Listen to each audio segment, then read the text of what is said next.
Gente, bom dia. Bom dia.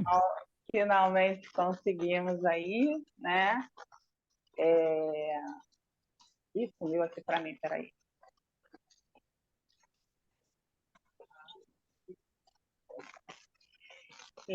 Vou começar me apresentando, Martinha também se apresentando aí. Meu nome é Alexandra Freitas, né? Sou psicóloga e gestalt terapeuta aqui do Rio de Janeiro. Tenho um consultório em Duque de Caxias, mas também trabalho online. Há 3 anos eu venho estudando luto e no próximo slide eu vou falar um pouco do porquê do tema, né, para vocês irem entendendo e podendo se organizar à medida que a gente for falando. Mas acho que é isso. Né? Eu sou psicóloga desde 2005, já tenho uma jornada por aí, e gestalt terapeuta desde 2009. E com luto, né, essa especialização eu venho aí desde 2020, né, desde a pandemia. Martinha, quer se apresentar? Eu sou a Marta, eu sou psicóloga clínica, eu me formei em 2003, eu fiz a minha formação no Instituto, mas eu não lembro o ano. Sou especialista em luto e perdas, atualmente eu estou fazendo uma outra especialização em suicídio, moro em Sorocaba, atendo presencial e online. Então, ao longo dessas horinhas aí, vamos falar um pouco, né, sobre os lutos simbólicos de cada dia. Né? No início da pandemia, o porquê do tema, né? Por que a escolha do tema? No início da pandemia, eu entrei em contato com o tema do luto. Na verdade, eu achei que eu estava entrando em contato com o tema do luto naquele ano, mas depois eu fui me dar conta de que há algum tempo eu já pesquisava sobre cursos para fazer sobre o luto, e nunca calhava de ser um dia que eu podia, de ser um valor que naquele momento eu podia investir. E aí, em 2020, né, um pouco antes, no auge da pandemia, né, eu comecei a fazer um curso, né, no Instituto de Gestalt de São Paulo, que é o Luto Travessia Possível.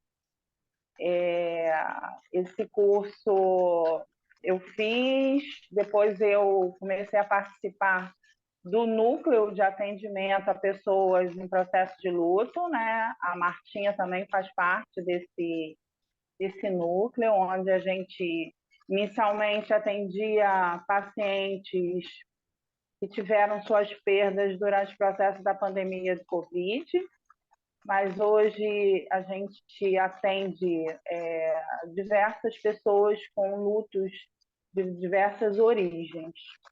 Então, durante esse curso, além do tema do luto, né, por morte, eu descobri um conceito que até então era desconhecido para mim, que era o conceito do luto simbólico, que é um luto que ele não é um luto por morte, né? Não é um luto por perda concreta, é um luto simbólico, que eu vou falar um pouco lá na frente, mas esse contato com esse conceito de luto simbólico me fez olhar para a minha própria história, né? Meus próprios lutos, né? Tanto os lutos concretos, né?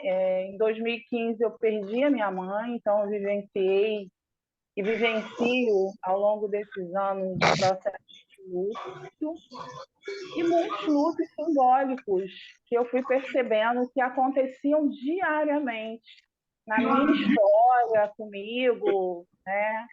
E fui percebendo que a cada dia, né? A cada dia que a gente acorda é um dia que não existe mais, né? É um dia que a gente está indo mais em direção ao processo e à vivência da morte. e fui me deparando com os lutos. Hoje eu estou com 50 anos, né? Com os lutos do corpo, né? Os lutos da falta de vigor que vai acontecendo ao longo da nossa trajetória, né? Do nosso desenvolvimento. E esse olhar para os meus lutos foi fazendo com que eu entendesse que diariamente a gente morre, né, um pouco, que existem mortes parciais que a gente vai vivenciando ao longo da vida. E através desse conceito, eu também consegui ter um novo olhar para a história dos meus próprios clientes, né?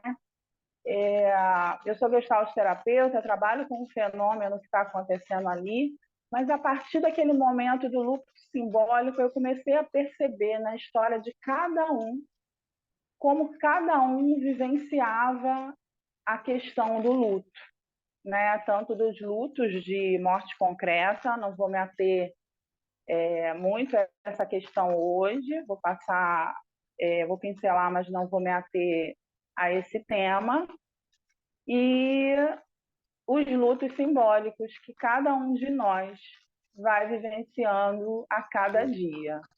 Martinha, se você quiser ir falando alguma coisa, também pode, tá? Claro, mas pode seguindo. Tá bom. Pode passar no próximo slide.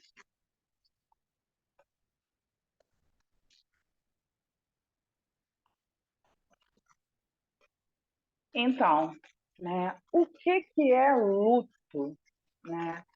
O luto, ele é uma reação a uma perda. Ele é uma reação natural de todo ser humano num processo de perda. Quando a gente perde alguma coisa, a gente passa por um processo de luto.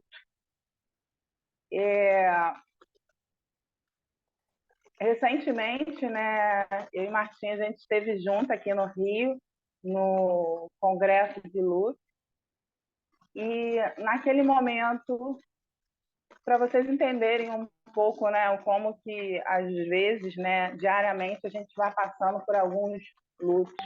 Quando eu entrei naquela sala, Martim, acho que eu não cheguei a compartilhar isso com você, eu enlutei um pouco, chega a me emocionar nesse momento, porque no meio de tantas pessoas existiam pouquíssimos negros ali.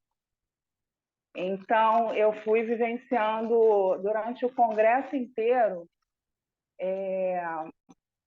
esse luto, né? De você olhar e você ver que você é minoria num local, né? Então, isso é um processo de luto, né? Você olhar para essa perda, né? Não uma perda que era minha, porque eu me senti muito uma palavra feliz de estar ali, né? Gente, fugiu a palavra quando a gente sente Acolhida? não foi acolhida, mas fugiu a palavra mesmo. Depois eu acabo lembrando. Mas assim, me senti privilegiada, lembrei. Me senti privilegiada de poder estar ali, mas ao mesmo tempo, né, de tantas pessoas que não podem, né, estar nessa condição. Então, diariamente a gente vai vivenciando, né, essas perdas que a gente vai tendo, e com o tempo eu fui começando a ter esse olhar, né, para essas perdas simbólicas que a gente vai vivenciando na vida. Segundo a Kovacs, né, Maria Júlia Kovacs, né, o luto ele pode ser definido como um trabalho psíquico de elaboração de uma perda através do qual a pessoa reorganiza sua vida.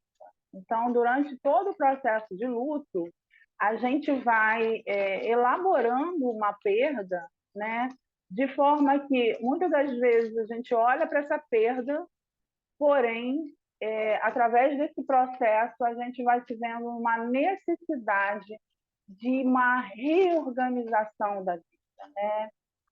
Aquela pessoa, aquele relacionamento, aquele emprego que não existe mais, aquele emprego que a gente perdeu, ele não faz mais parte da nossa vida e a gente precisa se reorganizar a partir daquela perda, né? Reorganizar toda a nossa vida, porque a partir daquele momento a vida começa a ficar um pouco diferente.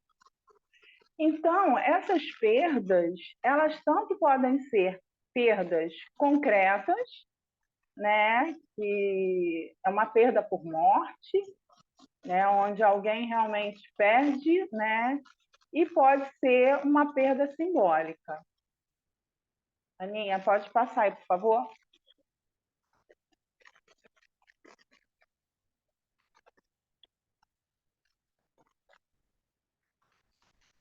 Então, né, o luto por perdas concretas, né, é quando morre. Tem umas coisas aí, Martinha, que você até é luto simbólico, mas tem umas coisas aí que eu sei que no seu trabalho de luto não Não reconhecido, reconhecido. se você quiser dar um toque, pode falar, Tá. tá? Uhum. O luto por perdas concretas, ele vem a ser quando a morte de um ente querido, né? A gente perde um pai, uma mãe, um familiar, a gente perde um amigo, a gente perde o nosso terapeuta, o nosso psicólogo, né? Quando a gente perde alguém para a morte, né? Quando a morte invade a nossa vida e a gente começa a elaborar esse processo de luto, né? Eu achei essa frase aqui, né, do Mário Quintana, que eu achei muito boa. A morte deveria ser assim: um céu que pouco a pouco anoitece e a gente nem soubesse que era o fim. Então, o luto por morte, né, nos causa muita dor, muita tristeza, muito sofrimento, mas o luto pelas perdas simbólicas também, né? Aninha, próximo.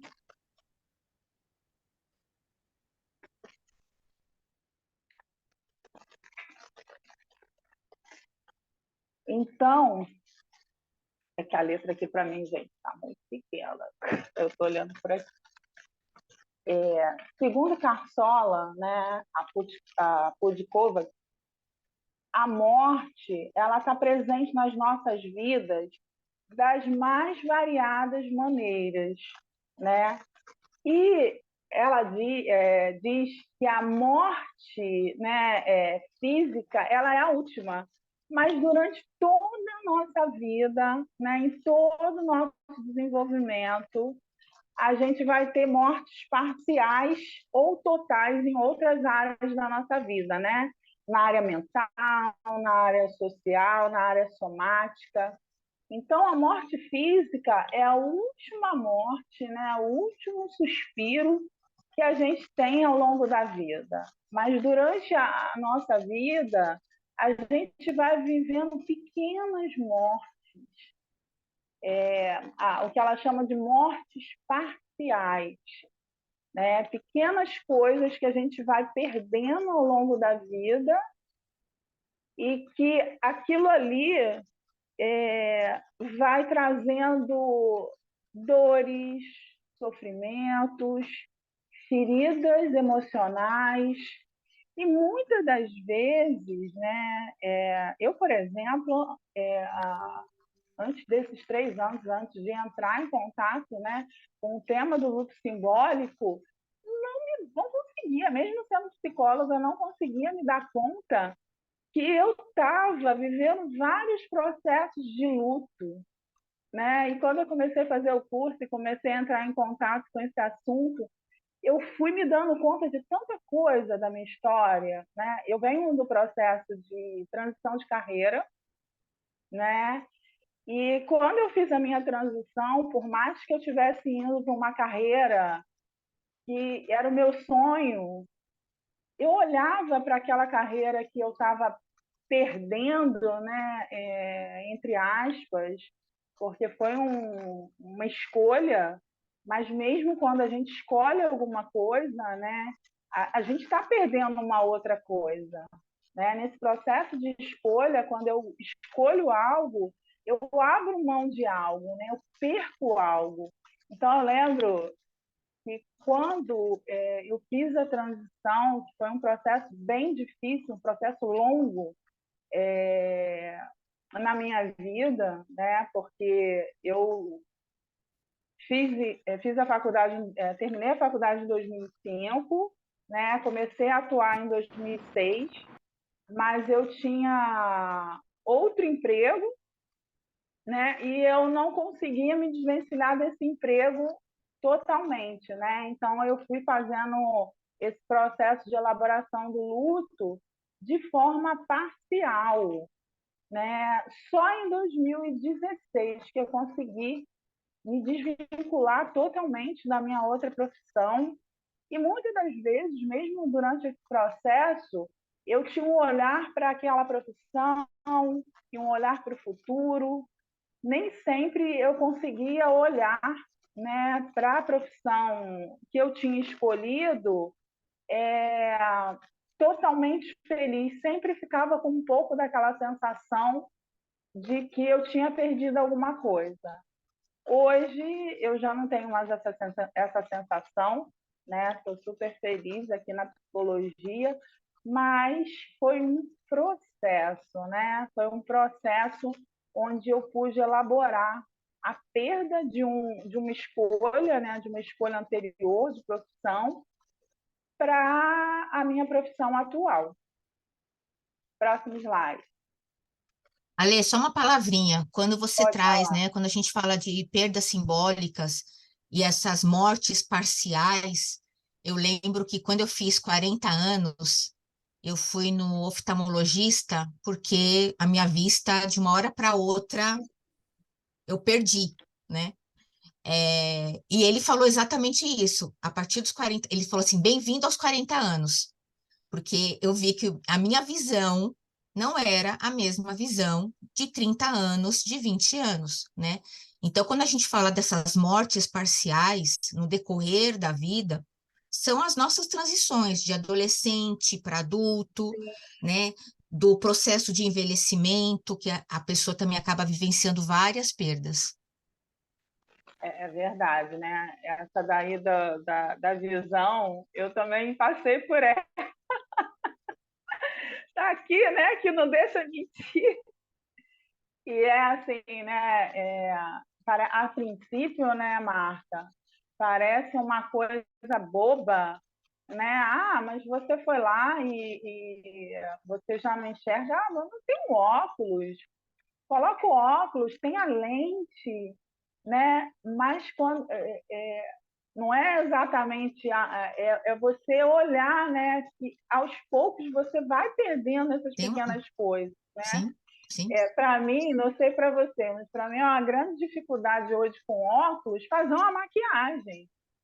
Eu não Uhum. consigo fazer uma maquiagem direito, tem que colocar uma lupa enorme para poder enxergar e fazer uma maquiagem.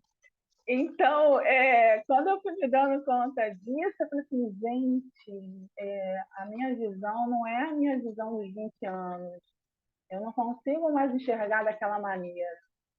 Né? E mais à frente, a gente tem um slide que a gente vai falar com isso, aí a gente pode até aprofundar mais de outras coisas, né? E eu tenho um caso de uma cliente que eu vou trazer lá na frente, né? E outras coisas que a gente vai perdendo, né? E aquilo ali vai causando uma dor, né?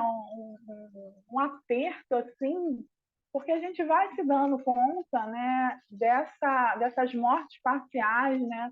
Onde se fala, né? Que a morte física é a última, mas que essas pequenas mortes, né? Elas vão fazendo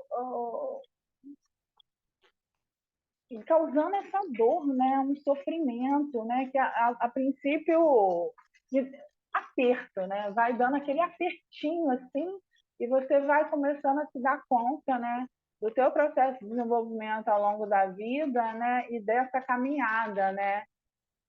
Hoje eu estou com 50 e vou percebendo outras coisas ao longo do tempo também, né? Bem interessante isso. Então, existem várias experiências de morte, né, durante o ciclo de vida. E uma coisa bem interessante que a Kovacs fala é que o desenvolvimento futuro representa a perda, morte e sacrifício de formas anteriores. Então, quando a gente vai em direção, né, a esse desenvolvimento futuro, a gente vai se transformando. A Andrea, né, estava falando da tecnologia, né, e entra um pouco nisso, né? Esse desenvolvimento futuro, né, essas coisas que vão acontecendo ao longo da vida, até em termos de tecnologia. Hoje a gente está aqui no online, eu sinceramente agradeço, porque me possibilitou muitas coisas, né? Eu estar aqui com vocês. Hoje eu conheço a Marta, eu faço parte do núcleo do Instituto de Gestalt de São Paulo por conta do online, né? Então foi um desenvolvimento bem útil, bem potente.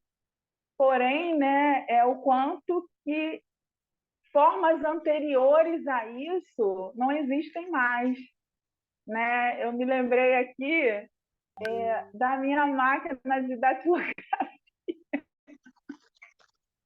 Hoje a gente tem lá o computador, antigamente era datilografia, né? Era a forma anterior que a gente tinha, né? Não tinha esse computador que a gente tem hoje. E aí tinha a máquina de datilografia. Não sei se a Marta ainda é dessa época, mas eu fiz o curso, era o ASDFG. Temos a mesma idade, Alê. Então, o que você vivenciou, eu também vivenciei. Você também está com cinquentinha? Está Eu perto dele. estou. E é sobre isso, né? Essas experiências, né? A gente vai desenvolvendo novas formas, né? E vai perdendo as formas anteriores, né? Coisas vão se desenvolvendo e esse desenvolvimento é muito bom, mas ao mesmo tempo tem coisas que você vai falar assim, cara, era daquele jeito e hoje não é mais, né? E você olha para coisas, né, que se perderam ao longo desse processo. Próximo slide.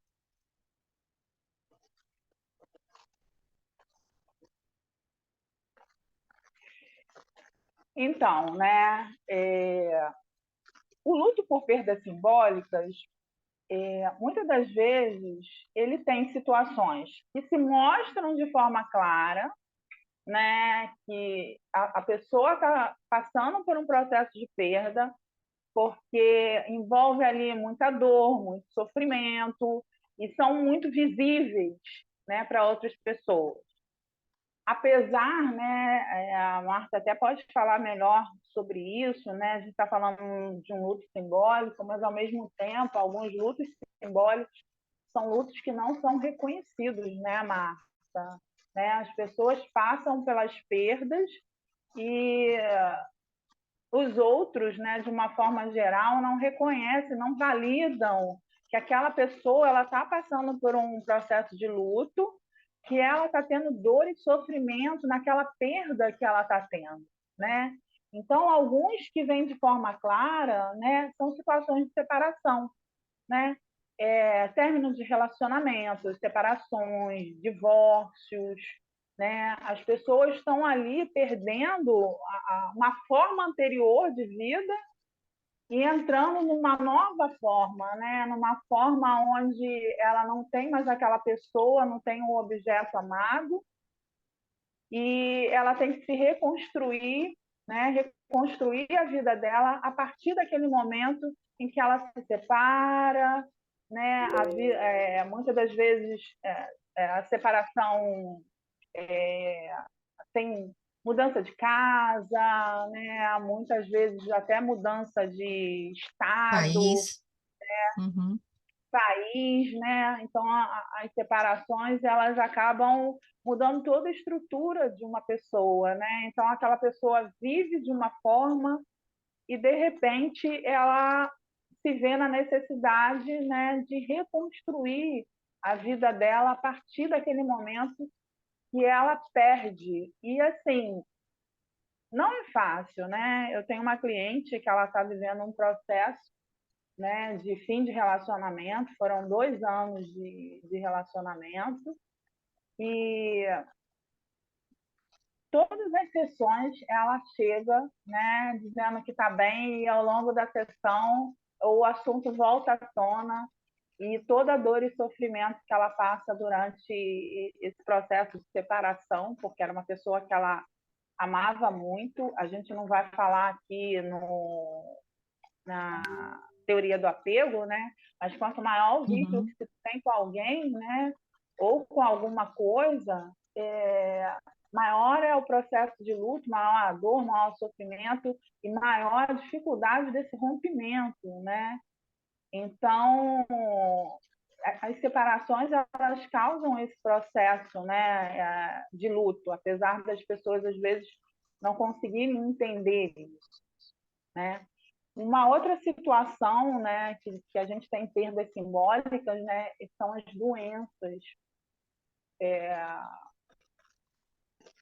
Fiquei pensando aqui, né, que quantas das vezes a gente adoece, a partir do adoecimento, a gente tem perdas, né, que, por exemplo, né, a gente estava falando da perda da visão, mas muitas pessoas, ao longo da vida, ouvem e, com o decorrer do tempo, adquirem algum tipo de doença que perdem um pouco da audição, né? Então, aquela perda ali, né, que vai Uhum. acontecendo através de uma doença, não só esse tipo de doença, mas vários tipos de doença, onde você perde, né, sua capacidade, as suas funções na vida, elas provocam essas perdas simbólicas, né? Elas provocam essa necessidade de elaboração desse luto, né? Dessa forma anterior, né? Porque antes eu via, e agora eu não ouço mais, eu não vejo mais. Então, isso causa dor e sofrimento, né? Porque assim, lógico que quando uma pessoa nasce, né, cega ou surda, provavelmente, né, acho que nesse caso, acho que as perdas, né, simbólicas é muito mais para um pai, né, que perde o filho idealizado, né, totalmente ali, sem nenhuma questão de saúde, mas a própria pessoa também, né, quando nasce é diferente de quando perde ao longo da vida, né, porque você já teve aquilo ali. Quando você já nasce daquela maneira, né, sem aquela habilidade de ver, de ouvir. Mas quando você nasce com a habilidade de ver e de ouvir, né, e ao longo do tempo você perde essa capacidade, é uma perda muito grande, é um sofrimento, é uma dor, né? E elaborar isso, conviver, né, com essa nova forma, é muito complicado, né? Não é uma tarefa muito fácil. Outra situação são situações limites, né, que a gente passa ao longo da vida. Eu não me recordo muito de algum exemplo de situações limites que a gente possa viver, mas eu posso trazer até em outro momento, que eu até tinha separado, mas eu não sei onde eu coloquei. Você lembra de alguma coisa, alguma situação limite que a gente possa entrar, que a gente... A princípio, não, mas eu vou pensar e conforme for eu trago no decorrer. Tá bom, tá bom. Próximo slide. esse próximo slide, eu acho ele muito interessante. E nunca, né, antes de começar a estudar sobre isso, tinha pensado dessa maneira, né? Que existem situações em que essa dor, né, esse sofrimento, ele não é tão evidente, né? Pois são situações que elas são acompanhadas de festas, de homenagens, de alegria, né? Onde se perde algo conhecido para viver algo desconhecido, sendo saudável vivenciar a elaboração dessas perdas. Então, geralmente, quando a gente pensa em luto, quando a gente pensa em perda, a gente pensa só em dor e em sofrimento, né? E não entende que algumas situações que causam perdas, porém, são situações que são consideradas alegres, felizes, mas naquele processo, né, você deixa de viver algo conhecido, você perde o conhecido para viver o desconhecido. Então, eu não sei se você tinha se atentado, Martinha, mas eu nunca tinha me dado conta, né, que a entrada na universidade seria um período em que a gente vivesse, né, tantas perdas. Né? E aí eu falei assim, gente, mas entrar na universidade, eu vou elaborar um processo de luto, e eu tenho duas clientes que sofreram muito com essa transição, né? Você anteriormente você falou da questão, né, das transições que a gente vive, né? E a entrada na universidade, ela é uma dessas transições que a gente vive, né, ao longo no decorrer da nossa vida, porque eu saio do ensino médio, lá eu conheço todos os coleguinhas. Geralmente a escola é uma escola que é perto da minha casa, né? Eu conheço todos os professores, estudei lá durante muitos anos. E aí, quando eu entro na universidade, cada coleguinha meu do ensino médio foi fazer uma faculdade diferente. Uhum.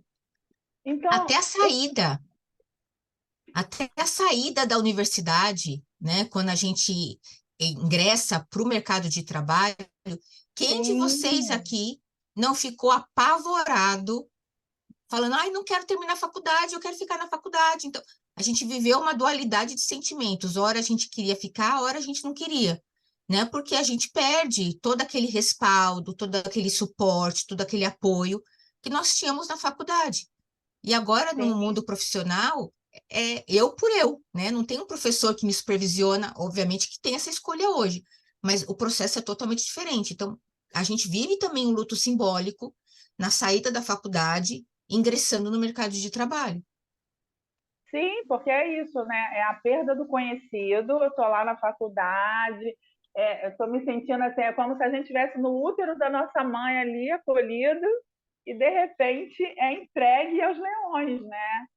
Porque assim, a gente tem uma profissão que, pelo menos na clínica, né, a gente tem essa possibilidade de fazer as supervisões, mas mesmo assim, né, quando a gente está no consultório, a gente está fazendo atendimento, não tem ninguém ali, né? É você com você mesmo, e muitos medos aparecem ali, né? Então essa transição, né, perder esse conhecido, indo para esse mundo desconhecido, né? Por mais que seja, eu estou me desenvolvendo, olha, eu terminei a faculdade, agora eu sou graduada, né? É um motivo de felicidade, mas ao mesmo tempo tem essa dor, né?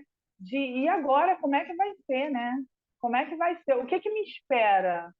Porque eu estou acostumada aqui, fiquei 5 anos aqui, já sei tudo como é que é, e aí eu vou para esse mundo desconhecido, né? O que que me espera nesse mundo? É interessante que a gente vai vivendo esse processo de luto, né? Muitas das vezes já ouvi pessoas falando assim, eu sinto tanta falta da faculdade, que é o olhar para essa perda, né? Daqueles momentos que se vivenciou lá, né?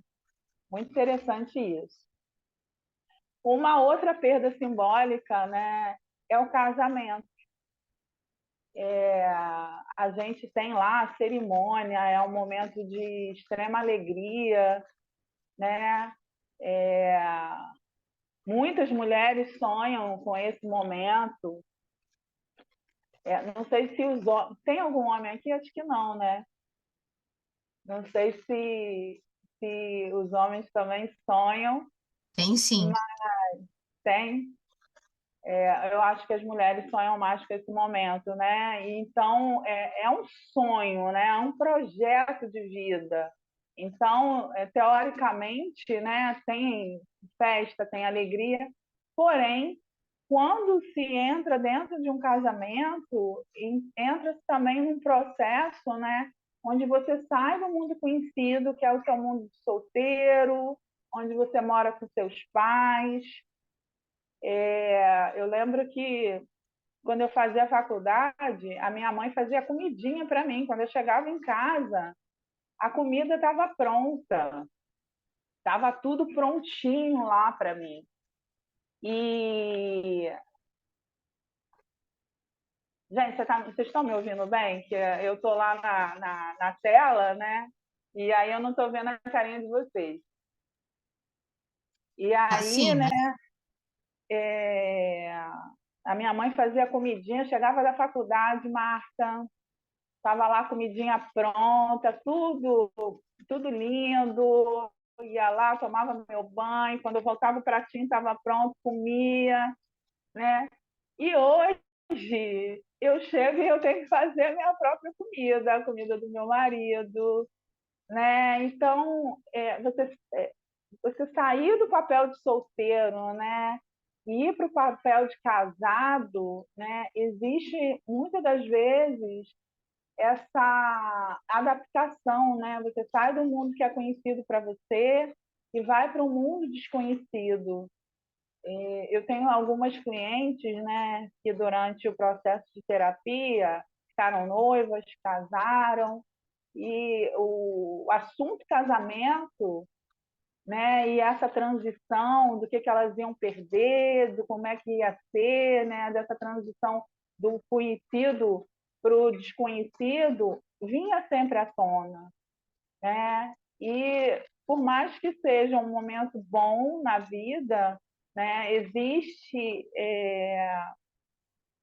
medo, né? Existe medo, existe essa perda da minha condição de solteira, das coisas que eu fazia enquanto solteira, para esse novo mundo, né? Que são as coisas, né, que você já começa a fazer com a pessoa que está ali do seu lado. Então, nessa transição, a gente também tem perdas, né, que são perdas simbólicas, né? Que são a perda desse papel anterior para um novo papel. Pode ir passando.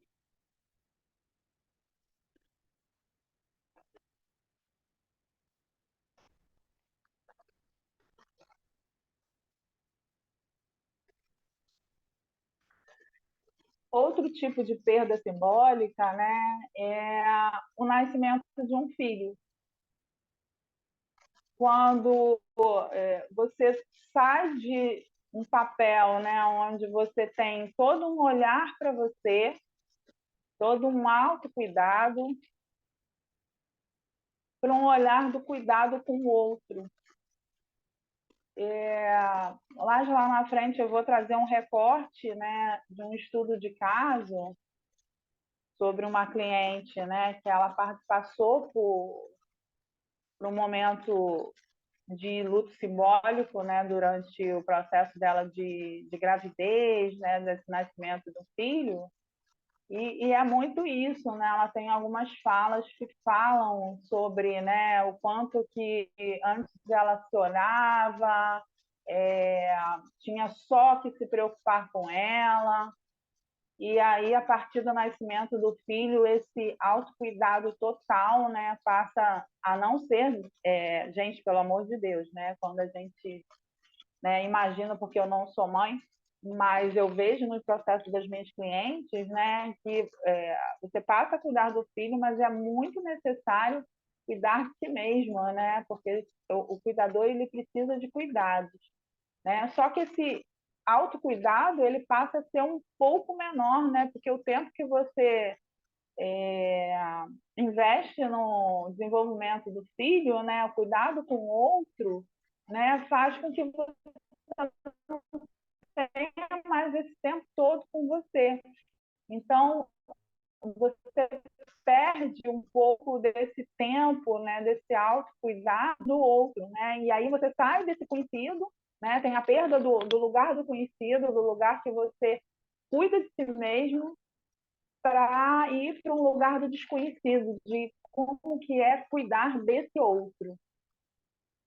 Um outro evento, né, que a gente pode passar por luto, por perdas simbólicas, é a mudança de emprego. Né? Eu falei um pouco sobre a minha transição de carreira, mas mesmo quando a gente muda de emprego, mesmo que o emprego que a gente consegue, né, é um emprego melhor do que aquele que a gente saiu, a gente também tem um processo de perda simbólica ali, porque a gente sai, né, segundo a COVAX, né, a gente sai desse mundo conhecido para ir para esse mundo desconhecido, né?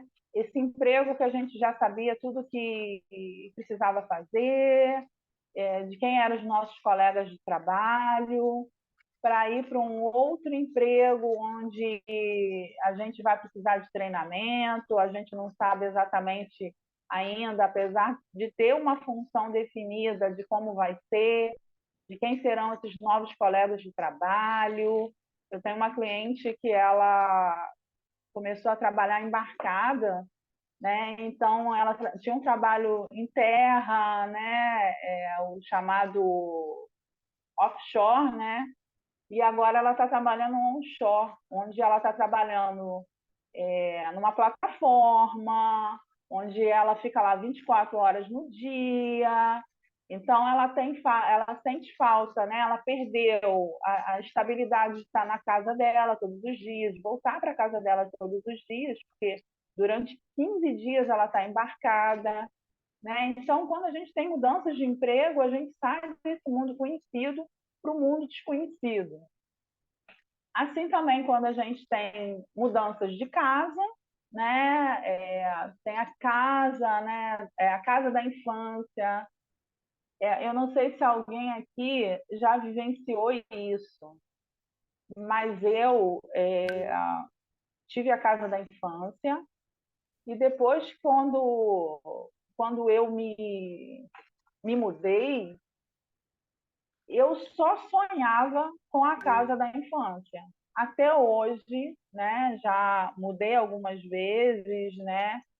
Mudei enquanto criança para uma outra casa com os meus pais e depois que casei também mudei, mas nos meus sonhos sempre aparece a casa da infância. Nunca aparece a casa onde eu moro hoje, né? Nunca aparece. Alguém falou aqui, a própria vinda de um bebê, um primeiro filho. Isso aqui, eu não tinha aberto aqui, desculpa, gente, vou prestar mais atenção aqui nas mensagens. Se quiserem mandar alguma coisa por mensagem, tá? Eu não estava prestando atenção, mas eu vou dar uma olhada aqui. Então, até hoje eu sonho com essa casa, a casa da minha infância. Então, assim, eu sempre olho, né, para aquela situação conhecida, para o quanto que eu me sentia confortável, tinha a minha mãe, tinha um suporte ali, né, e hoje é a minha casa, né, eu me dando esse auto-suporte. Então, todas essas situações, né, elas provocam essa vivência, né? Essa possibilidade de vivência de um luto por perda simbólica. Uma outra situação são as viagens, né? Partindo desse conceito, né? De que eu saio de um conhecido para o desconhecido.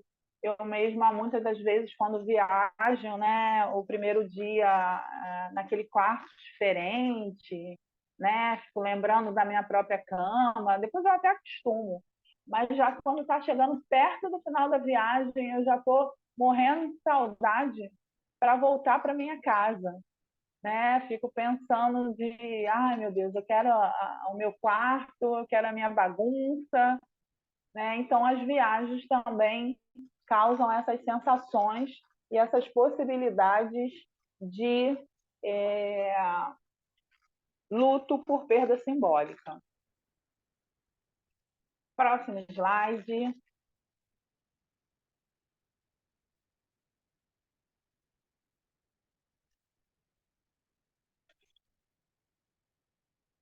O que a gente estava falando um pouquinho lá, né, que a Martinha começou a falar, que são os lutos nas fases de desenvolvimento, né? Os lutos que a gente vai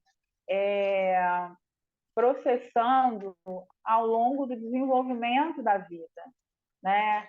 E os lutos da adolescência, né? Onde o adolescente já não começa a perder, né? Entra na puberdade, começa a perder a forma do corpo infantil, né? As meninas começam a criar os seios, o corpo começa a entrar em contato com o corpo, né? Já com as formas femininas, e existe esse luto pela perda do corpo infantil. Eu já não sou mais criança, né? Eu já não tenho os pais da infância. Eu começo a perder a identidade infantil para começar a entrar. Eu costumo dizer que na adolescência a gente não é mais criança e a gente também não é adulto, né? Essa fase de transição onde a gente tem tantas perdas, e essas perdas, muitos adolescentes, eles entram em terapia, né? Justamente nessa fase de transição da infância para a adolescência, por vivenciarem esses lutos, né? Luto pelo corpo, luto por essa identidade, eu não sou mais criança, o que esperam de mim agora, que eu estou na adolescência. É uma coisa que acontece aí nesse período, né? Que é a transição, né, antigamente era da quarta para a quinta série, né? Eu acho que hoje é do quinto ano para o sexto ano, onde eu tenho um professor só, e aí esse professor dá diversas matérias, e vou para um universo onde vários professores, várias matérias diferentes, vários cadernos, ou então aquele caderno com várias matérias. Então, é um período de transição onde, muitas das vezes, a criança, né, o adolescente, nesse momento, né, sai de um colégio para o outro, porque, às vezes, o colégio só tem até o quinto ano, não tem a partir do sexto ano. Então, várias perdas acontecem nesse processo, né, do adolescer. Na velhice também, né, existe a perda do vigor físico, que a gente estava falando, né? Eu tenho uma cliente que hoje ela tem a minha idade, né? Mas quando ela tinha 40, 41, 42 anos, um dia ela chega na sessão muito triste e fala para mim: eu não tenho mais o vigor de antes. E a princípio eu olho para ela e não entendo do que ela estava falando, né? E aí ela conta que ela gostava muito de ir para academia, né? Já fazia exercício físico há muitos anos. E um belo dia ela foi para academia, e quando ela estava fazendo um equipamento lá, ela não consegue pegar o peso que ela antes conseguia. Então, ela se depara um pouco com a perda do vigor. E logo a seguir, nesse mesmo dia, ela tinham outras mulheres, né, na academia, e ela olha para essas outras mulheres e vê que essas outras mulheres mais jovens conseguiam pegar o peso que ela não conseguia mais. Então, ela chega na sessão falando sobre isso, o quanto que ela estava sofrendo, né, com aquela perda, né, daquele vigor que ela tinha antes. Essa cliente também trazia muito, né, a perda da beleza da juventude, né, a dificuldade que ela tinha de muitas das vezes se olhar no espelho, né, e ver que ela não tinha aquela juventude que ela tinha antes, né? Porque a gente vai desenvolvendo, né? O tempo vai passando, a pele já não é mais tão rígida, né? A gente começa a ter um pouco de flacidez. Então, muitas das vezes, né, esses processos, essas perdas, né, elas vão fazendo com que a gente enlute por essas perdas simbólicas. Dentro da velhice, né, a gente começa a ter muitas limitações, né, como a Martinha falou, né, a gente começa já lá aos 40 anos. Hoje nem tudo isso, né, porque muitas crianças também já estão com problemas de visão, né, estigmatismo, miopia. Mas na velhice, né, no final da juventude, início da vida madura e na velhice, a gente vai começando a ter muitas limitações. E através dessas limitações, a gente perde algumas funções, né? Perde a autonomia, né? Quando se chega à velhice. Muitas vezes, né, quando a gente chega na velhice, a gente já não trabalha mais, né? Entra a aposentadoria, então a gente perde, né, aquela noção de utilidade, né? Não sou mais útil para a sociedade. E junto com isso, a perda da autonomia. Quantos idosos, né, durante esse processo de aposentadoria, muitos filhos, né, tiram dele essa capacidade de gerir o próprio dinheiro, né? Uma vez eu atendi uma pessoa que ele morava com a esposa veio a falecer e ele ele começou a morar sozinho, mas tinha uma pessoa que cuidava, né? Tinha uma cuidadora de idosos com ele. Um belo dia, a família descobriu que essa cuidadora estava maltratando ele. Só que a família, ele morava no Rio e a família morava em São Paulo. E a família obrigou, né? Falou assim: olha, a gente não vai vir para o Rio cuidar de você, então você vai ter que vir para São Paulo. Então ele perdeu a autonomia de poder viver na própria casa. Então, durante a velhice, né, são muitas perdas, são muitas limitações que o idoso ele vai passando. E todo esse processo, né, vai causando esse enlutamento, né, essa dor, esse sofrimento, né, de olhar para a forma anterior, né, a forma anterior da juventude, e olhar para a nova forma, onde tem tantas limitações, né, tantas limitações, tantas perdas, tanta perda da potência, perda desse vigor, perda da autonomia. E a gente pode perceber, né, Martinha, que quantos idosos entram, né, nesse luto, mas que muitas das vezes embarcam nele por um processo de depressão profunda, né? Sai de um luto, de um processo que é possível elaborar, porque muitas das vezes a própria família, né, não possibilita aquele idoso uma nova tantas coisas que os idosos, né, podem fazer, mesmo, né, nessa fase, mas muitas das vezes a própria família não possibilita esse idoso essas possibilidades, né, de uma aula de dança, uma natação, uma hidroginástica, alguma coisa em que ele possa entrar em contato com outras pessoas, que possam continuar convivendo, possam continuar se sentindo úteis, né? Então, nesse processo onde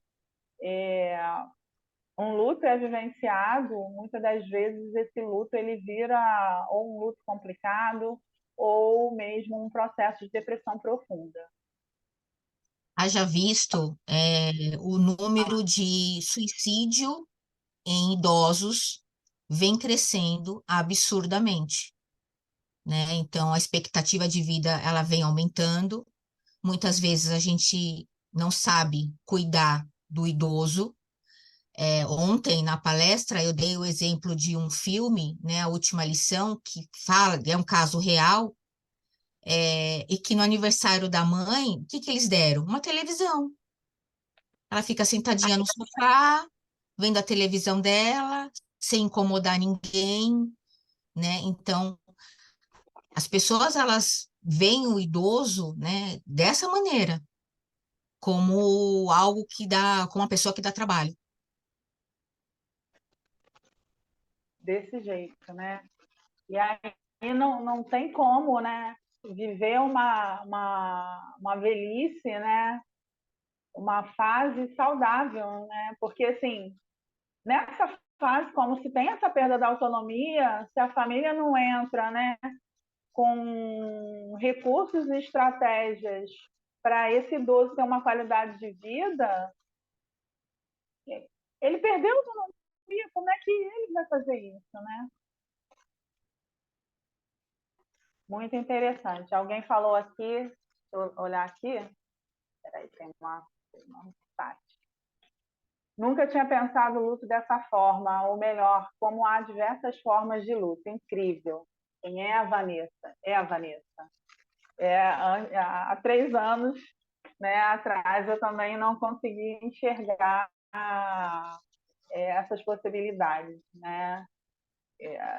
O acesso, né, a esse curso que eu e Martinha fizemos, né, fez com que a gente conseguisse ter esse olhar, né? E como que, assim, isso tem me ajudado na clínica, né? Esse olhar diferenciado para essas perdas, né? Para esses processos de luto, para as possibilidades, né? De caminhar, atravessar com essa pessoa, né? Esse luto simbólico, de possibilitar que ela não entre nesse processo de depressão profunda, né? E até como você falou, né, Marta, de suicídio, né? Muito importante. Próximo slide.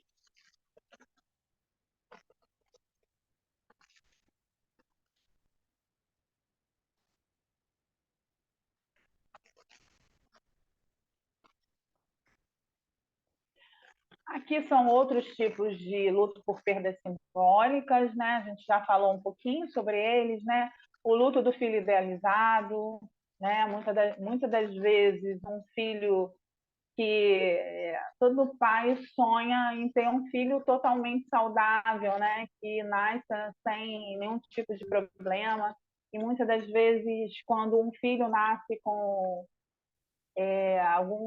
algum grau de autismo ou síndrome de Down, algum outro tipo de doença, né, que faz com que aquela criança não seja totalmente saudável, né, aquele pai ele vivencia um luto, né, um processo de luto. É o luto da perda do filho idealizado, né, para entrar em contato com o filho real.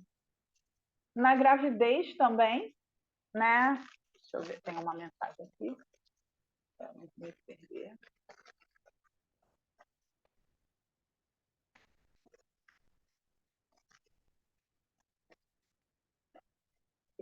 Na gravidez também, o luto do corpo e da vida adiante, né? O caso que eu vou trazer daqui a pouco, ele fala um pouco sobre isso, né? Durante a gravidez, a mulher ela não tem mais o corpo que ela tinha antes, né? A vida dela não é uma vida que é direcionada só para ela direciona essa vida também para a criança, né? Que vai nascer. Um outro tipo de luto muito interessante, né? são os lutos da adoção, né? Durante o processo de adoção, a criança ela perde a família de origem,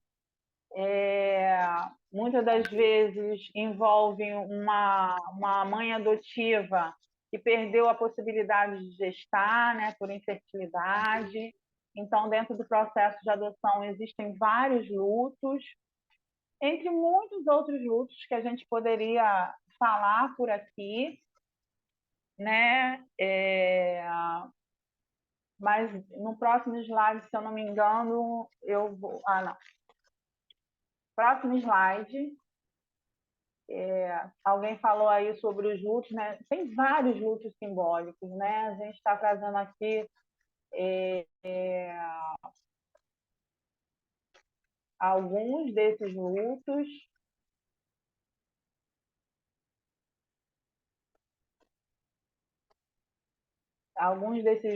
Mas existem muitos dos lutos simbólicos, lutos por perda simbólica. Os dois tipos de experiências envolvem perdas, medo, tristeza pelo que está sendo deixado, principalmente nas coisas novas, o desconhecido, covas. Né? Então, assim, né? Tanto nos lutos por perdas concretas, né? Por morte, quanto esses dois tipos de luto que a gente falou, né? Os lutos são visíveis, né? Separações, lutos por doença, como os lutos que a olho nu eles podem ser considerados coisas boas, né? Como as viagens, casamentos, entrada na universidade, saída da universidade para entrada no mercado de trabalho. São dois tipos de experiências, né? Que, a princípio, uma tem evidências, né, de dor e sofrimento e a outra não, mas todos esses dois tipos eles envolvem perdas, medo, tristeza pelo que está sendo deixado, né? Pelo o desconhecido, pelo conhecido, né? A perda do conhecido pela entrada desse desconhecido. Então, nos dois casos desses tipos de perdas simbólicas, né, existe tristeza, existe a necessidade da elaboração do processo de luto. Próximo.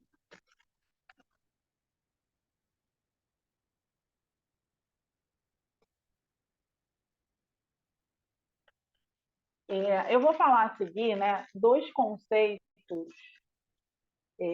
muito conhecidos dentro do estudo do luto, que é o conceito de mundo presumido e um conceito de uma das teorias, que é o processo dual de elaboração do luto.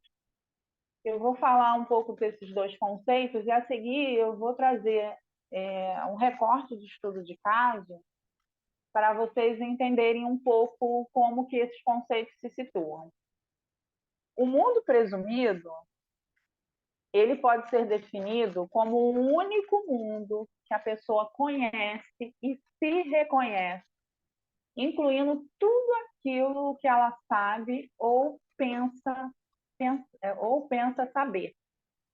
O que é o mundo presumido, gente? O mundo presumido nada mais é do que o contexto que a gente vive hoje, né? Tudo que a gente tem dentro do nosso contexto, né? O meu mundo presumido hoje. Hoje, o meu mundo presumido, eu sou casada, eu moro com meu marido e com meu pai, e com Zeus, meu cachorro. Eu tenho uma rotina onde tenho o meu trabalho, eu tenho a minha atividade física, nos finais de semana ou nas nossas folgas, eu, meu marido, a gente sai, a gente se diverte, a gente briga, né? Então, assim, o meu mundo presumido, ele é definido pelas coisas que eu conheço, eu reconheço, tudo aquilo que eu sei, penso saber, o que eu tenho de rotina no meu dia de hoje.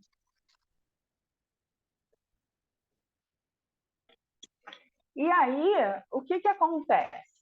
Quando eu tenho um mundo presumido, né? Aquilo que eu sei sobre a minha vida, sobre o meu contexto hoje.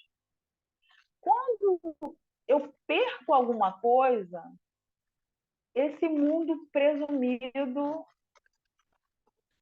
ele também se modifica. O mundo presumido depois de uma perda, ele não é mais o mesmo mundo presumido. Próximo slide, para a gente olhar um pouco sobre isso.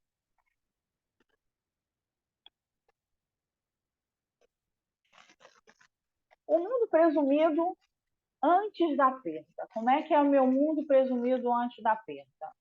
Né? Eu tenho as minhas expectativas sobre o meu futuro, o que eu quero do meu futuro, o que eu penso sobre o meu passado, quais são os meus valores, quais são as minhas crenças, né? Os meus planos, meus sonhos, meus projetos. Mas todo o meu mundo presumido hoje, ele é junto com o meu objeto de vínculo. Quando a gente fala de morte, de luto por morte concreta, esse vínculo, né, esse objeto de vínculo é a pessoa que eu perdi, né, a pessoa que morreu. Então, alguém é casado, essa pessoa, o marido morre, né? A vida dessa pessoa com o marido tem toda uma rotina, tem todos os planos, sonhos, projetos que essa pessoa faz com o outro. Então, tem toda uma construção do mundo dessa pessoa. Imagine essa pessoa, né, perde o marido. Quando ela perde o marido, todos os planos, todos os sonhos, todos os projetos dela já precisam ser pensados sem a presença daquela pessoa. Aquela pessoa não está mais ali para compartilhar da vida, dos sonhos, dos projetos. Então, todo mundo presumido, né? Toda aquela rotina, os passeios que ela fazia com o marido, ela vai ter que fazer sozinha, ela vai ter que fazer outros passeios. Nada vai ser mais igual ao que era antes, quando aquela pessoa estava. E a mesma coisa a perda simbólica, né? A gente falou um pouco lá atrás, né, de quando a Martinha falou sobre de quando ela foi ao médico, né, e se deu conta que já não enxergava mais do jeito que enxergava. E eu passei por esse processo também. Então, antes, né, de entrar em contato com essa perda, é, eu conseguia me maquiar, né? Eu conseguia enxergar de longe, de perto. Então, eu podia, o ponto de ônibus, o ônibus vinha lá longe e eu conseguia enxergar qual era o nome do ônibus, se era um ônibus que eu queria pegar ou não. Quando eu começo a perder a visão, o meu mundo já muda. Eu já não consigo me maquiar como eu me maquiava, eu preciso usar uma lupa, eu não consigo mais enxergar o nome do ônibus de longe. Então, assim, todo esse mundo presumido de antes, ele modifica. Ele precisa modificar porque aquela pessoa ou aquele objeto ou aquela perda simbólica, ela não está mais ali. Então, eu preciso passar por um processo de adaptação, porque tudo que era do meu mundo presumido, todos os aspectos que faziam parte daquele mundo, eles são abalados e precisa ter uma adaptação, um ajuste pós-perda. Próximo slide, Aninha.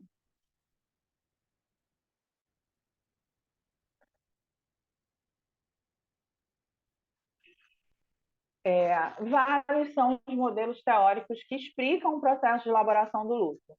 né? A gente tem o Griffith que fala da teoria do trabalho de luto, tem o Bowlby, né, que fala da teoria da vinculação, que a gente falou um pouco, né, que é a teoria do apego, né? Quanto maior o vínculo com o objeto, né, perdido, maior a dificuldade de rompimento com esse objeto. Tem as tarefas de ordem, né, que são tarefas que ele estabelece como parte do processo de luto. Tem as etapas de Kubler-Ross, né, que são etapas que ela fala que a gente passa por várias etapas, né, de negação, até chegar no processo de elaboração e aceitação do luto. E tem o modelo dual do processo de luto do Scrooge e Schultz, que vai ser o foco do trabalho hoje. Então, no próximo slide, eu vou falar um pouco sobre esse modelo que eu particularmente gosto muito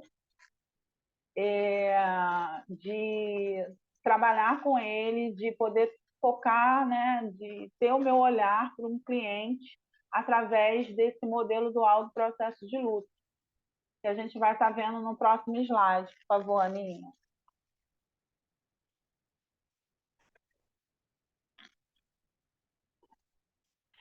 Então, o modelo do processo dual do luto, ele é um modelo, né, elaborado, desenvolvido pelos teóricos Strobe e Schultz em 1999.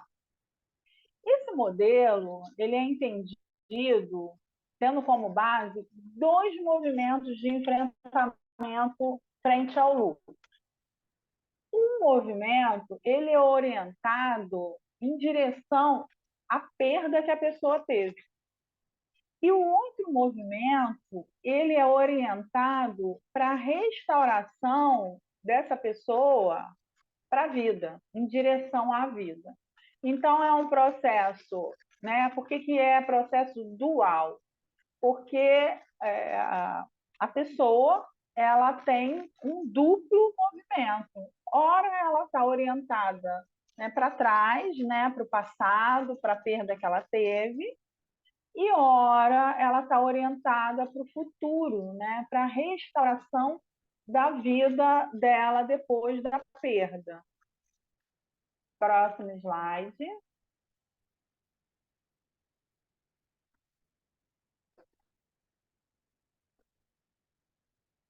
Esses movimentos, né?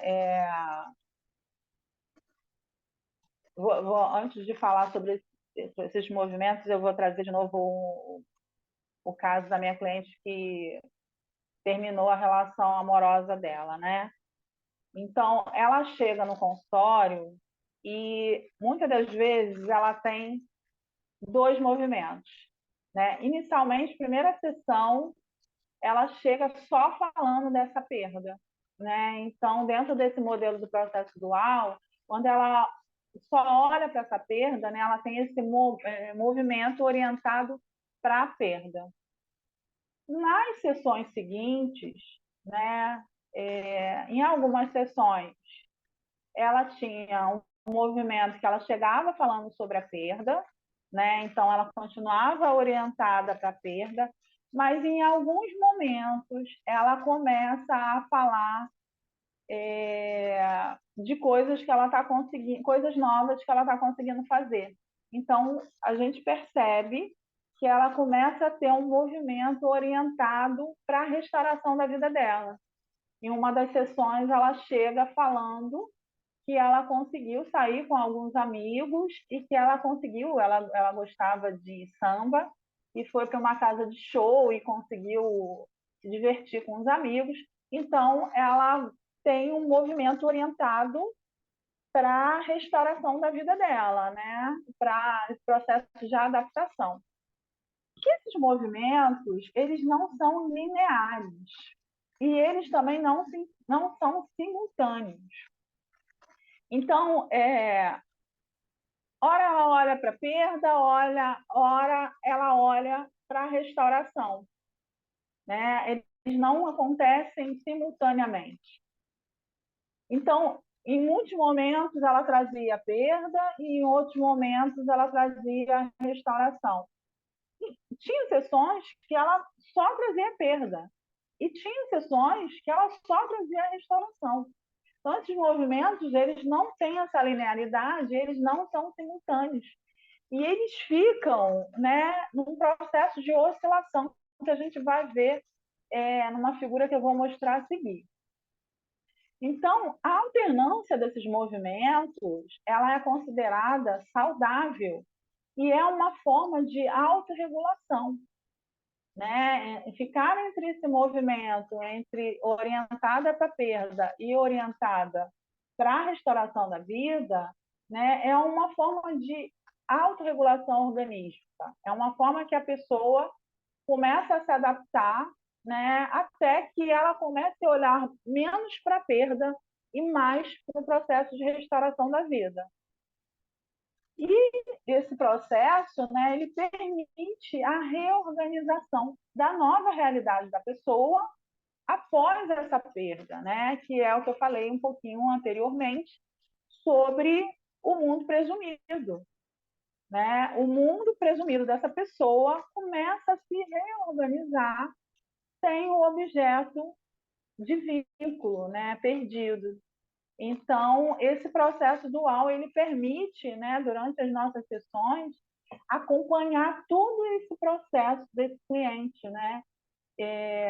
Em que momentos que ele está orientado para a perda e em que momentos que ele está orientado para a restauração da vida. Próximo slide.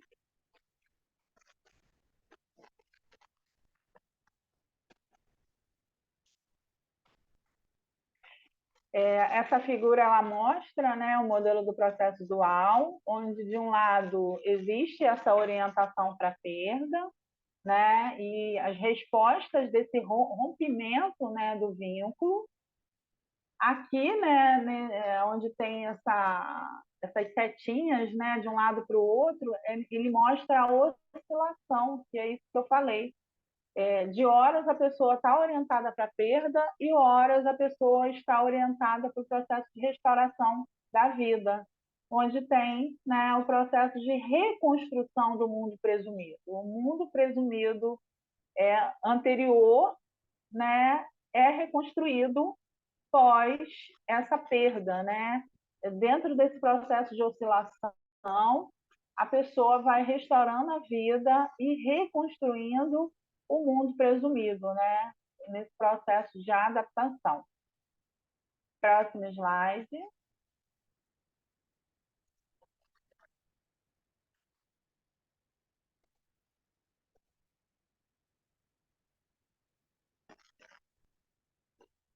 Não sei se vai dar para ver aí, né? Mas nos momentos de orientação para a perda, é um momento onde tem o trabalho de luto. É muito comum, né, nesse momento orientado para a perda, a pessoa ver fotografias antigas do objeto perdido, ficar ruminando, né, de como que seria a vida dela se ela não tivesse perdido, né, aquela pessoa, aquele relacionamento. Então, quando a pessoa se orienta para a perda, ela fica muito nesse lugar, né, como se ela de novo estivesse ali com aquela pessoa. É até uma forma, né, dela fazer esse contato com essa pessoa, dela ficar ainda apegada, vinculada àquela pessoa. E aí, no lado da restauração, né, é a reorganização da vida da pessoa. Né? Ela começa a retomar as atividades diárias, né? Ela começa a frequentar outros lugares ou conseguir frequentar os lugares que ela ia com aquela pessoa, começa a conseguir fazer coisas novas e é um lugar onde ela cria uma nova identidade. No caso, quando é uma questão, né, de luto por perda de morte concreta, essa nova identidade, por exemplo, de uma pessoa que perdeu o marido é a identidade de agora eu sou viúva. Né? Então, nesse processo de restauração, né, eu deixo de ser casado para ser viúvo, então eu crio uma nova identidade, nesse caso de morte concreta. Próximo slide.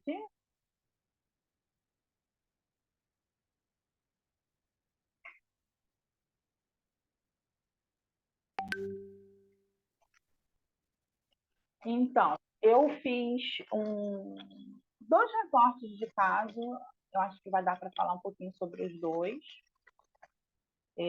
Durante esses recortes, se vocês quiserem fazer alguma pergunta, tá? Eu vou ler aqui o recorte. A senhorita S tem 25 anos e estudava em uma cidade distante da cidade de origem. Este fato possibilitou que ela morasse longe da família e da mãe que não a validava. Criou muitos vínculos de amizade e autonomia de administrar a vida do jeito que ela queria. A pandemia surge e S teve que voltar para casa. Nesse momento, se afasta das amizades conquistadas e perde a autonomia tão sonhada. Começa a ter que solicitar dinheiro à mãe todas as vezes que precisava. Último período de faculdade e começa a ter bloqueio para finalizar o ciclo do TCC, né, o trabalho de conclusão de curso. Nesse período, altos e baixos faziam com que ora desse continuidade e ora não conseguisse escrever nenhuma palavra desse trabalho de conclusão. S demora de 2 a 3 períodos até a conclusão do trabalho dela, né, de finalização de curso. Então, aqui é um estudo de caso de uma moça de 25 anos na época, né, que estudava numa outra cidade, que era distante da cidade dela, e por isso ela teve que morar em outro lugar com as amigas. Ela tinha algumas dificuldades com a mãe, e essa mãe não a validava. E quando ela foi, né, para a faculdade, ela teve que se afastar. Ela criou novas amizades, ela começou a morar com essas amigas, então ela tinha autonomia sobre a própria vida. E foi um período muito bom para ela. Só que vem a pandemia e ela se vê na necessidade de voltar para casa, porque as aulas começam a ser online. E nesse voltar para casa, ela começa a ter a perda dessa autonomia que ela tinha criado ao longo desse período que ela estava na faculdade. E com isso, é, o mundo dela modificou. Então, no próximo slide, eu vou falar um pouco sobre o mundo presumido dessa pessoa.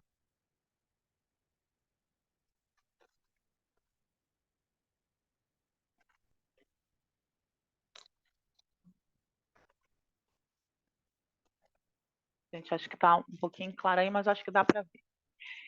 Então, eu falei um pouco do conceito do mundo presumido, né? Então, o mundo presumido é aqueles valores, aquelas crenças, os sonhos, os projetos que a pessoa tem no momento. Então, como é que era o mundo presumido de S antes da perda, né? E que perda foi essa, né? Foi a perda da autonomia dela, né? Foi a perda das amizades dela, porque quando S sai, né, da faculdade, se distancia das amizades e ela entra nesse processo de luto e não consegue mais se comunicar com essas amigas, até porque se começa, as amigas conseguem finalizar o trabalho de conclusão, né, e terminam a faculdade e S não termina, então S acaba se afastando também por conta disso. Então, o mundo presumido antes da perda eram os vínculos de amizade, ela morava com as amigas e ela tinha autonomia sobre a própria vida, né? Tinha esse tipo de mundo presumido. S perde, né, os vínculos, não mora mais com as amigas, volta a morar com a família e perde toda a autonomia sobre a própria vida, né? Tendo que lá ela tinha uma mesada e ela conseguia administrar a vida dela, então o dinheiro, apesar de não ser um dinheiro é, que ela ganhasse com algum trabalho, era um dinheiro de mesada, porém, era ela que administrava esse dinheiro. Então, quando ela volta para casa, né, as amigas ficam distantes, né, e aos poucos os vínculos de amizade enfraquecem por essas causas que eu falei, né? Ela passa a morar com a família e ela perde toda a autonomia. E nesse processo, S, né, entra num grande processo de luto por todas essas perdas. Próximo slide.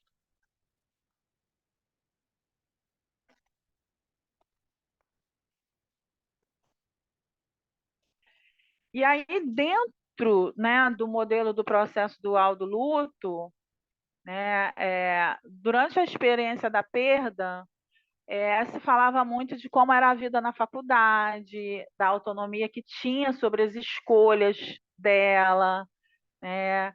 É, ela falava sobre a dificuldade que ela tinha de concluir, né, o trabalho do curso para finalizar a faculdade.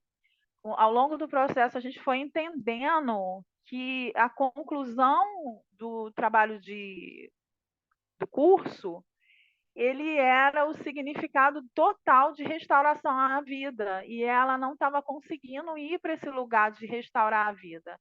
Então, ela teve muita dificuldade para conseguir escrever, ela ficava muito ruminando de como que seria a vida dela se não fosse a pandemia. Então, ela ficava muito nesse processo de perda, e com isso ela não tinha energia para ir para o processo de restauração. Aos poucos, né, ela começou a fazer alguns movimentos pensando em trabalhar e ganhar dinheiro. Ela não pensava ainda em terminar o trabalho de conclusão, porque ela queria voltar com a autonomia, ela queria o dinheiro para poder fazer as próprias escolhas. Então, ela inicialmente começou a fazer alguns movimentos para encontrar um emprego, mas a gente foi trabalhando que isso ia atrapalhar um pouco a questão dela terminar o trabalho de conclusão. Aos poucos, ela conseguiu ir retomando as tarefas diárias, voltou a escrever o TCC. Tinha dias que ela conseguia escrever uma página, tinha dias que ela não conseguia, tinha dias que ela conseguia escrever mais de uma página. E, por último, né, ela conseguiu finalizar o trabalho de conclusão, isso 2 ou 3 períodos depois. Ela ficou durante esse tempo todo, muito, né, orientada, várias sessões orientada para perda, várias sessões orientada para restauração, muito mais no início, muito mais para perda do que para restauração. E no final, a nova identidade, a profissional formada, né, ela está finalizando, concluindo o curso dela. Estou muito feliz com isso, né, de ter participado dessa jornada. Então, era muito evidente nesse caso essa dualidade de ora olhar para a perda, ora olhar para a restauração, de olhar que não tinha essa simultaneidade, não olhava para as duas coisas ao mesmo tempo. E eu gosto muito desse processo porque fica muito evidente, né, os dois lados e o quanto de tempo que a pessoa investe em cada momento de orientação, tanto para a perda quanto para a restauração. E a gente vai identificando que a pessoa vai ficando menos orientada para a perda e mais orientada para a restauração.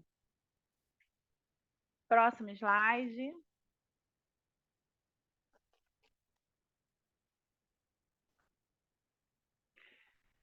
Aqui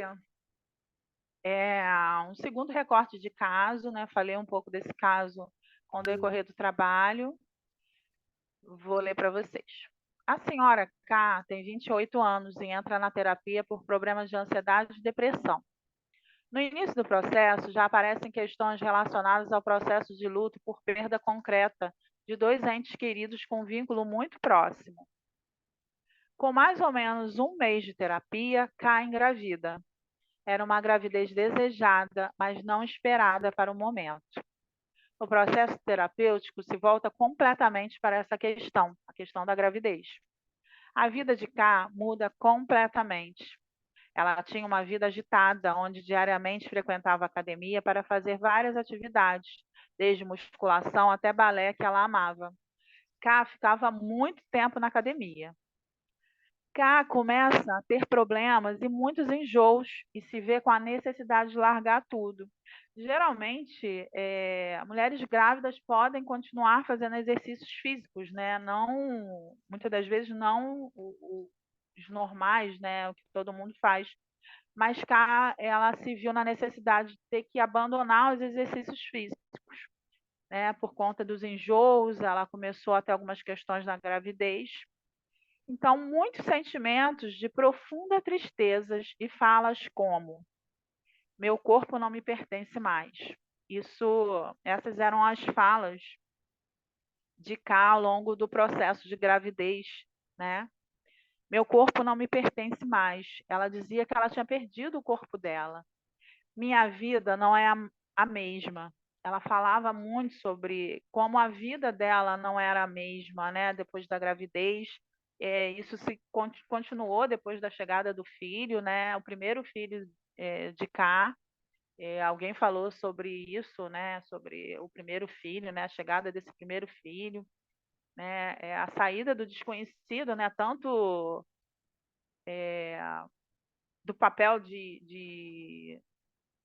só do papel de casada, né, de cuidar do marido, mas agora de cuidar do marido e da filha, né? Então a vida não é mais a mesma. Ela falava durante a gravidez: não posso comer o que eu gosto, porque o corpo não era dela, e que ela enjoava porque ela estava grávida. As pessoas não me veem mais, era uma queixa muito forte de Cá, né? Que ela tinha perdido o olhar das pessoas para ela. Ela falava que não posso sentir, porque ela não conseguia compartilhar essas falas com a mãe ou com a madrinha, porque elas não entendiam o que Cá falava, ela não entendia, elas tinham filhos e elas não passaram por isso. Cada pessoa é singular e tem uma jornada diferente, né? E todas essas falas e muitas outras acompanham a jornada de Cá. Próximo slide.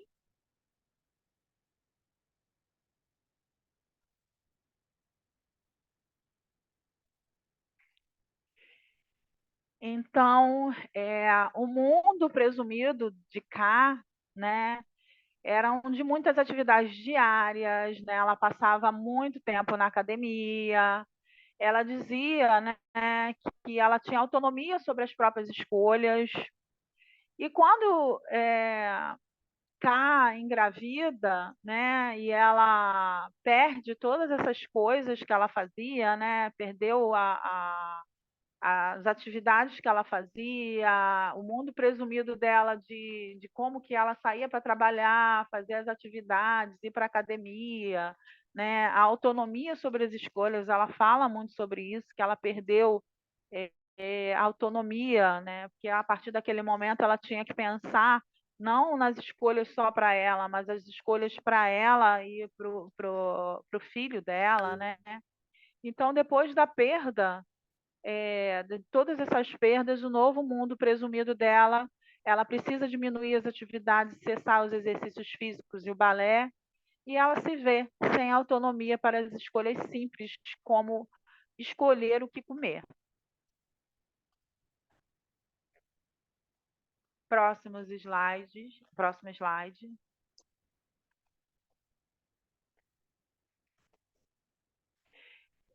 E baseado no modelo do processo dual, né, como é que foi o processo de Cá?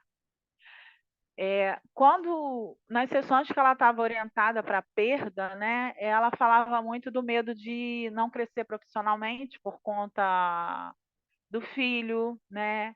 Ela ruminava muito sobre como seria a sua vida se ela não engravidasse. Ela falava muito que não se sentia feliz, né? Então, ela ficava muito com essa perda, né? Ela, quando a filha nasceu, ela se sentia culpada, né? Quando ela consegue voltar para a academia, né? Consegue fazer algum movimento de restauração para a vida dela, mas ela se sente culpada porque ela precisava deixar a filha com os pais ou com o marido. Então, ela ficava muito triste, né? Por conta disso, era muita dor, muito sofrimento.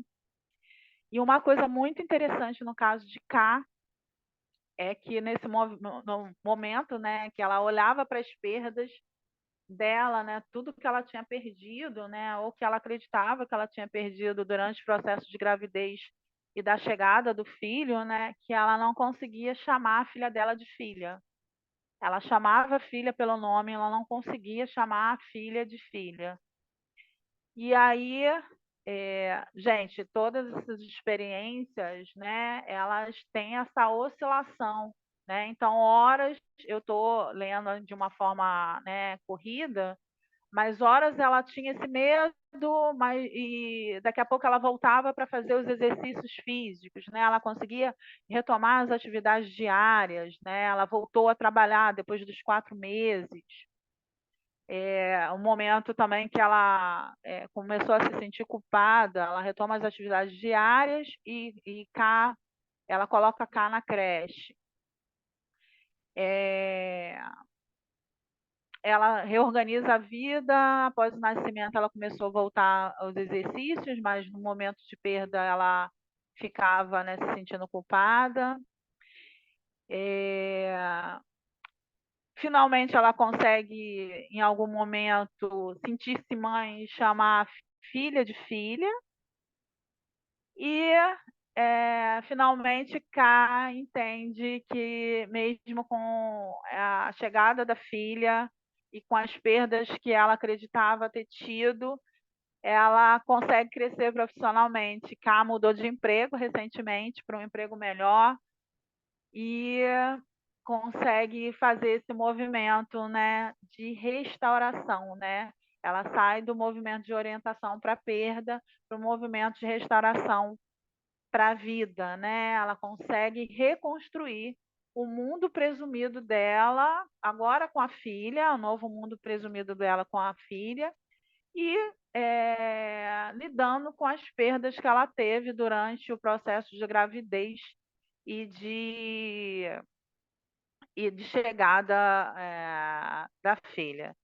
Esse caso é um caso que eu gosto muito, eu fico muito feliz, né, do processo de restauração. E mesmo, né, estando no processo de restauração da vida, é importante saber que esses movimentos de orientação à perda e restauração, mesmo que o tempo passe, né, e as pessoas fiquem mais no movimento de restauração, muitas das vezes a orientação para a perda ainda aparece, em alguns momentos ainda aparecem. Eu me lembro que no processo de transição, muitas vezes, eu muito feliz já na psicologia, de vez em quando eu ainda me orientava para a perda, né? Como é que era a minha vida, né, de carteira assinada. Eu ainda ficava fazendo um pouco desse movimento. Próximo slide.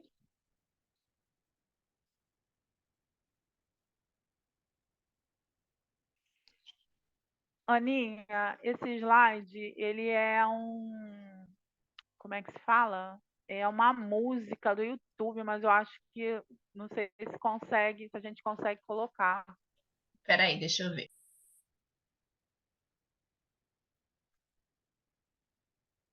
Ou se você conseguir do seu computador, a música é tranquila, né? Eu gostava tanto de você do Tim Maia.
Peraí que eu entrei em outro lugar.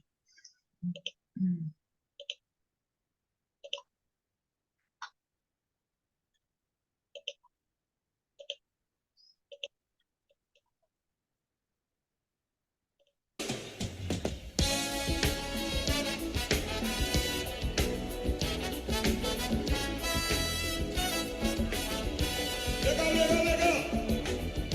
Vamos Vitória Rei. Vamos Vitória Rei. Alô, Flávio, alô, Felipe, dança aí, leva. Não sei por que você se foi, quantas saudades eu senti, e de tristezas vou viver, e aquele adeus não pude dar. Você marcou em minha vida, viveu, morreu na minha história, chegou a ter medo do futuro e da solidão que em minha porta bate. Alô, Araraquara! Alô, Araraquara! Alô, São Paulo! Alô, Brasil! Alô, Rio de Janeiro!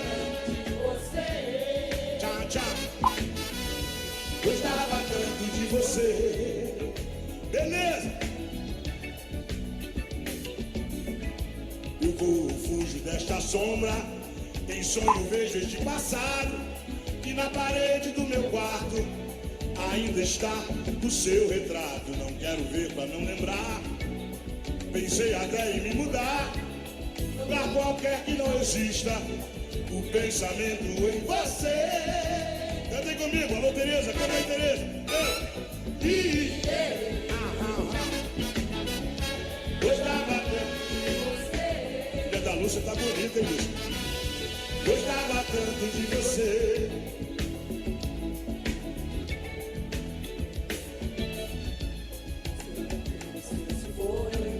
Quantas saudades eu senti, e de tristezas vou viver, e aquele adeus não pude dar. Você marcou em minha vida, viveu, morreu na minha história, chegou a ter medo do futuro e da solidão que em minha porta bate. Pera aí, vamos lá.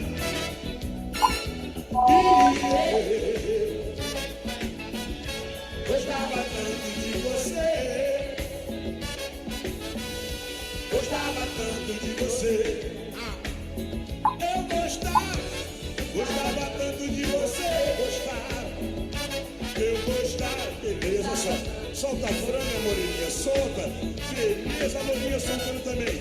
Todo mundo soltando. Solta a barulho do aberto. Agora, leva. Ai, que beleza. Ai. Você. Simbora. Muita gente com vontade de soltar franga e não tô soltando. Alô, careca, como vai? Careca, símbolo de hormônio masculino. Careca, meu filho, hoje vai ter. Beleza. Vamos embora. Simbora.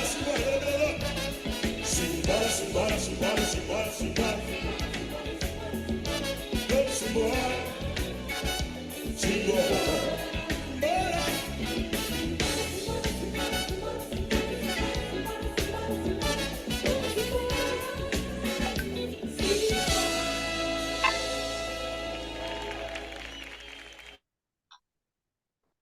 Eu escolhi essa música, né, para finalizar o trabalho e acabei me emocionando aqui. Eu gosto muito dessa música. Ela tem uma história na minha vida, história de luto concreto, mas eu fui pesquisar um pouco, né, sobre a história da música, né. Eu tinha certeza que essa música, a letra era do Tim Maia, e descobri que não é, né, é de uma outra pessoa que fez no final de um relacionamento, né, e a gente está falando sobre luto simbólico e como o final, né, o término de um relacionamento é um luto simbólico. Eu falei assim, vou colocar essa música para fechar. E aí eu vou só ir falando um pouquinho, né? Nem sei por que você se foi, quantas saudades eu senti, e de tristezas vou viver, e aquele adeus não pude dar. O quanto, né, que a pessoa fica vinculada àquela perda, aquele adeus eu não pude dar. Você marcou em minha vida, viveu, morreu na minha história. Chego a ter medo do futuro, né? Chego a ter medo do futuro. O medo da construção do novo mundo presumido, né? Do movimento de ida para a restauração da vida e da solidão que a minha porta bate, né? Todo esse contato com a orientação à perda, né? E a dificuldade do movimento de restauração da vida, né? E eu gostava tanto de você, gostava tanto de você. Eu corro, fujo dessa sombra, em sonhos vejo este passado. E na parede do meu quarto ainda está o seu retrato. Né? Em algum momento a gente falou que uma das coisas que as pessoas fazem muito no movimento de orientação à perda, né, é o olhar à fotografia, né, as fotografias que vivenciou junto com aquela pessoa, né, e não são só as fotografias de quando alguém morre, né, quando se termina um relacionamento. Nossa, eu não sei vocês, né, esses dias eu estava fazendo isso, eu estava vendo minhas fotografias da juventude. Eu estava olhando as fotografias da minha juventude, né? Então, a gente, muitas das vezes, quando está passando por esses processos, né, de perda simbólica, a gente olha essas fotografias, né, do passado, né, que trazem essas lembranças. Não sei por que você se foi, quantas saudades eu senti. E de tristezas vou viver e aquele adeus não pude dar. Você marcou em minha vida, viveu, morreu na minha história. Chego a ter medo do futuro e da solidão que em minha porta bate. E eu gostava tanto de você. Eu corro, fujo dessa sombra, em sonho vejo este passado e na parede do meu quarto ainda está o seu retrato. Eu quero ver para não lembrar. Pensei até em me mudar. Lugar qualquer que não exista o pensamento em você. Pensei até em me mudar, né? Lugar qualquer que não exista o pensamento em você. E para esse movimento da restauração, né? Fazer algum movimento que você consiga entrar em contato de novo com a vida, né? Saia desse movimento da perda, consiga fazer esse processamento e ir em direção à vida. E eu gostava tanto de você. Gente, finalizei por aqui. Acho que os próximos slides, se eu não me engano, é a bibliografia e um slide de gratidão para vocês.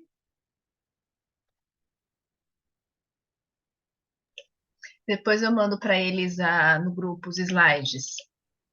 Tá ótimo.